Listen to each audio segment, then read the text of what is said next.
Uma boa noite a todos que nos ouvem nesta noite.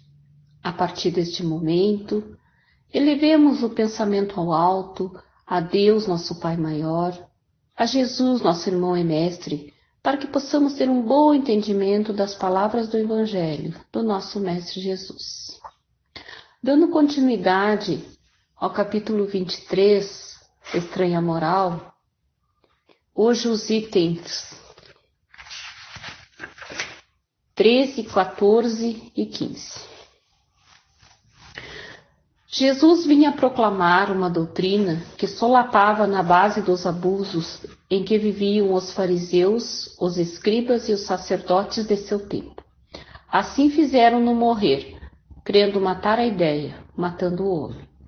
Mas a ideia sobreviveu, porque era verdadeira. Ela cresceu, porque estava nos desígnios de Deus. Saída de uma obscura aldeia da Judéia, foi plantar sua bandeira na própria capital do mundo pagão, em face de seus inimigos mais enraivecidos, dos que mais tinham interesse em combatê-la, porque ela derrubava crenças seculares, as quais muitos mantinham mais por seus interesses do que por convicção. Ali, lutas mais terríveis esperavam seus apóstolos. Foram inumeráveis as vítimas, mas a ideia cresceu, sempre, e saiu triunfante, porque se sobrepunha como verdade às suas antecessoras. É de notar-se que o cristianismo chegou quando o paganismo estava em seu declínio e debatia-se contra as luzes da razão. Ainda era praticado na forma, mas a crença desaparecera e só sustentava o interesse pessoal. Ora, o interesse é tenaz, nunca cede à evidência.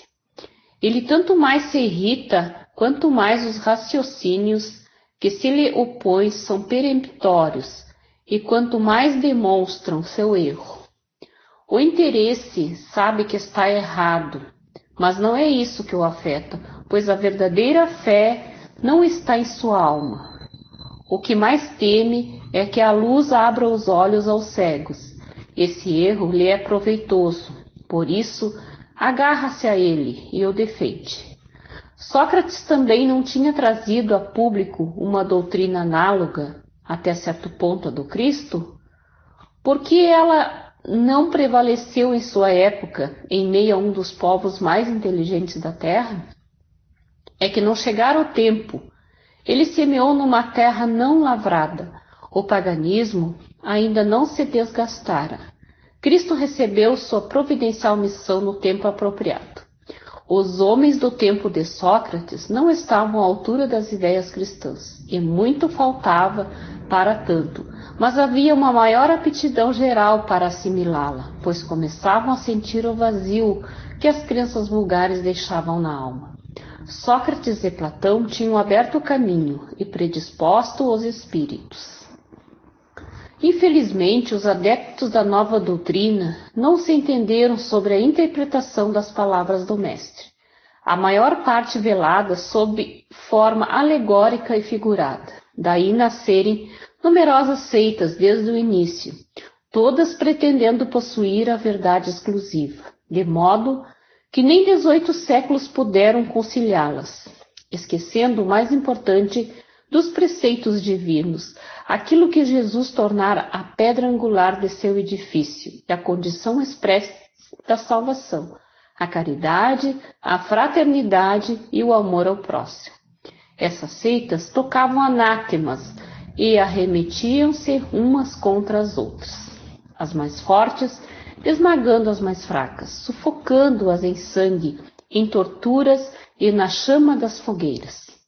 Os cristãos, vencedores do paganismo, de perseguidos, fizeram-se perseguidores. Foi com ferro e fogo que plantaram a cruz do Cordeiro sem mácula nos dois mundos. É fato constatado que as guerras religiosas foram mais cruéis e fizeram mais vítimas que as guerras políticas, e que em nenhuma outra se cometeram mais atrocidades e atos de barbárie. A culpa está na doutrina do Cristo? Certamente não, pois ela condena formalmente toda a violência. Em algum momento ele diz a seus discípulos: Ide, matai, massacrai, queimai aqueles que não crerem como nós? Não, pois ao contrário, disse-lhes: todos os homens são irmãos, e Deus é soberanamente misericordioso. Amai vosso próximo, amai vossos inimigos, fazei o bem àqueles que vos perseguem. Disse ainda: quem matar pela espada, perecerá pela espada. Portanto, a responsabilidade não é da doutrina de Jesus, mas daqueles que a interpretaram falsamente e fizeram dela um instrumento a serviço de suas paixões. É responsabilidade daqueles que ignoraram essas palavras: meu reino não é deste mundo. Jesus previa em sua profunda sabedoria e o que deveria acontecer. Mas essas coisas eram inevitáveis devido à inferioridade da natureza humana, de então que não podia transformar-se repentinamente. Foi preciso que o cristianismo passasse por essa longa e cruel prova de 18 séculos para mostrar todo o seu poder. Porque apesar de todo o mal cometido em seu nome, ele saiu puro, nunca foi posto em causa. A censura recai sempre sobre aqueles que abusaram dele. A cada ato de intolerância, sempre se disse: se o cristianismo fosse melhor compreendido e melhor praticado, isso não teria acontecido. Bem, meus irmãos, nestes itens, Kardec continua fazendo observações em torno do cristianismo e dos seus opositores. Jesus viera no tempo devido, não porque os homens estivessem prontos para as ideias cristãs, mas havia um clima geral de disposição para assimilá-las, porque havia na alma um vazio deixado pelas crenças vulgares. Diz ainda que Sócrates e Platão vieram antes divulgando ideias semelhantes, mas o povo ainda não estava amadurecido para elas. Devido à desigualdade de grau evolutivo e da própria imperfeição dos homens, muitos dos intitulados cristãos continuam até hoje com interpretações muito diferentes dos ensinos de Jesus. Surgem seitas dizendo terem a posse da verdade, esquecidos de que o homem, não sendo obra acabada, só pode conhecer parte dela, e esse conhecimento se amplia na medida do seu progresso espiritual, aqui e em mundos mais elevados. Infelizmente, os intitulados cristãos agiram entre si como os adeptos do paganismo, em lutas contra seus irmãos, por não terem entendido que a pedra angular do cristianismo é a caridade, é a fraternidade e o amor ao próximo, sem os quais ninguém conquista a libertação da vida material para viver a plena em planos espirituais elevados. Aos que acusam o cristianismo como causa das atrocidades cometidas em nome dele, quando os erros, omissões e enganos são apenas dos homens que não compreenderam a sua verdade.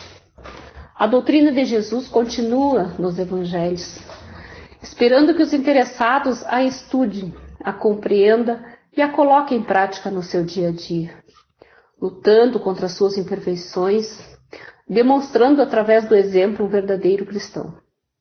Jesus sabia que a grande maioria da humanidade não tinha a maturidade do senso moral para entender seus ensinos, mas sabia que era a hora própria de vir trazê-los, para que os mais preparados, aceitando-os, os divulgassem, mesmo com falhas, pois sempre houve na Terra e continua existindo os que se esforçam para vivenciá-los, servindo de exemplo para os demais. Então, meus irmãos, continuando com os nossos pensamentos elevados, vamos agradecer pela oportunidade de conhecer esses ensinamentos do nosso Mestre Jesus através do seu Evangelho. Que nos esforcemos para colocá-los em prática no nosso dia a dia e assim nos tornarmos verdadeiros cristãos, homens de bem. Vamos mentalizar, a partir de agora, o nosso hospital. Vamos mentalizar os pacientes que lá se encontram, tratando suas doenças. Vamos mentalizar os médicos, enfermeiros, enfim, toda a equipe que trabalha naquele hospital, para dar um suporte ainda maior a todos que lá se encontram, cuidando das suas doenças, que todos sejam energizados com energias salutares de harmonia, de paz, de resignação. Que o nosso Pai Maior não desampare ninguém. Pedimos pelo nosso planeta, pedimos que ele seja banhado com energias fluídicas, de paz, de harmonia. Pedimos agora pelas nossas águas, as águas que estão postas nos copos, nas jarras, na casa de cada irmão que esteja ouvindo este Evangelho. Que essas águas sejam fluidificadas com fluidos benéficos, de harmonia, de paz e de cura para todos os nossos males. E que ao tomarmos dessas águas, possamos nos sentir curados, se assim for o nosso merecimento e a vontade do nosso Pai. Pedimos finalmente por todos os nossos irmãos que estão necessitando de auxílio. Sejam esse socorro físico ou espiritual. Que o socorrista de Jesus chegue a cada irmão que esteja precisando e leve a medicação necessária para os seus males. Em nome de Deus, em nome de Jesus, que assim seja.